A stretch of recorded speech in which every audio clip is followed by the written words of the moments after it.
साथियों, जय भीम। मैं हूँ हितेश और आप देख रहे हैं द थिंक। आज़ादी का 75वां अमृत महोत्सव भारत देश सेलिब्रेट करने जा रहा है और इस सेलिब्रेशन में भारत के प्रधानमंत्री माननीय श्री नरेंद्र जी मोदी ने पूरे भारतवासियों से यह आह्वान किया है कि आप अपने अपने घर के ऊपर तिरंगा लहराएं।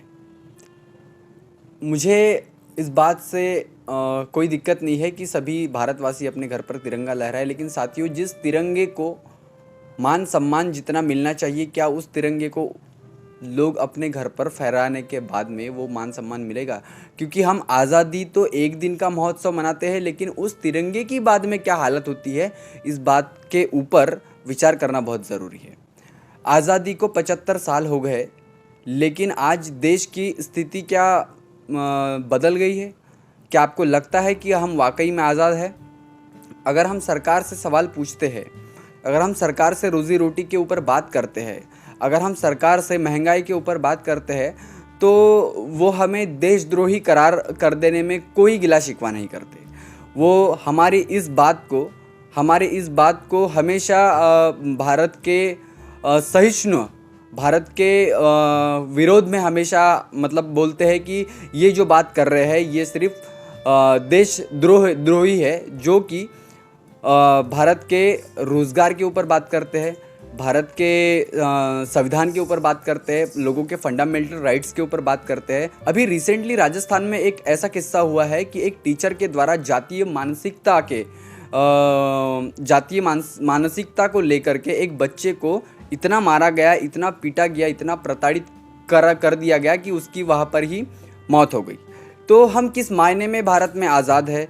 क्या भारत के सभी SC ST OBC लोगों को ऐसा लगता है, सभी माइनॉरिटीज़ लोगों को ऐसा लगता है कि हम आज़ाद है? और आज़ाद है तो ये कौन सी आज़ादी है कि जहाँ पर हमें गलत का विरोध करने पर रोका जाता है, जहाँ पर हमें सच बोलने पर देशद्रोही करार कर दिया जाता है, जहाँ पर देशभक्ति के नाम पर सिर्फ जो है बड़े बड़े झमेले लगाए जाते हैं और बड़े बड़े मेले लगाए जाते हैं। लेकिन वास्तविकता में अगर आप इस बात को मुहैया करने जाएंगे तो आप इस बात से रूबरू होएंगे, तब आपको पता चलेगा कि सच में हम इस देश में आज़ाद है कि नहीं। क्योंकि 75 साल के बाद में भी आज हमारे देश के जो नागरिक है वो बेरोज़गार है, हमारे देश में जो है वो भूखमरी जो है चरम सीमा पर है, हमारे देश में जो है महंगाई जो है आसमान छू रही है, और उसके लिए सरकार के तरफ से कोई भी ठोस कदम नहीं उठाया जा रहा है।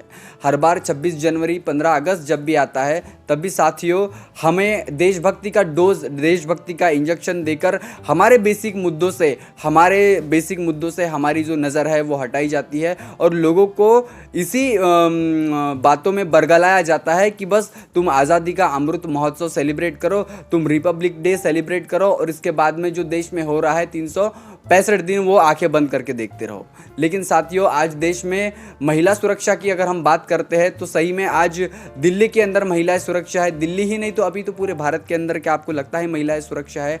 महिलाएं तो सुरक्षा नहीं है, लेकिन जो इस देश में वंचित पीड़ित दलित समाज है उनके ऊपर भी जातीय मानसिकता को लेकर के उनके ऊपर जो है यहाँ के जो अपर कास्ट के लोग हैं, यहाँ के जो स्वर्ण लोग हैं, वो हमेशा जात के नाम से उनके ऊपर अन्याय अत्याचार करते हैं। अगर दूल्हे को इस देश में घोड़ी से उतारा जाता है, अगर इस देश में खाना खाते समय पंगत से अगर लोगों को, दलितों को उठाया जाता है, तो ये कौन सी आज़ादी है? ये किस मायने में भारत देश आज़ाद है कि किस मायने में भारत देश को आज़ादी मिली हुई है? 75 साल के बाद में भी हमें ये सवाल हमारे आंखों के सामने नज़र आता है। आप इस बात पर क्या सोचते हैं? आप इस बात पर क्या राय देते हैं? इस पर अपने विचार ज़रूर प्रकट करें।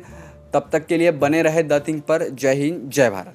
बहुजन विचारधारा को घर घर तक पहुंचाने के लिए हमारे YouTube चैनल को सब्सक्राइब करें, लाइक करें, कमेंट करें, शेयर करें और बेल आइकन की घंटी दबाना ना भूलें।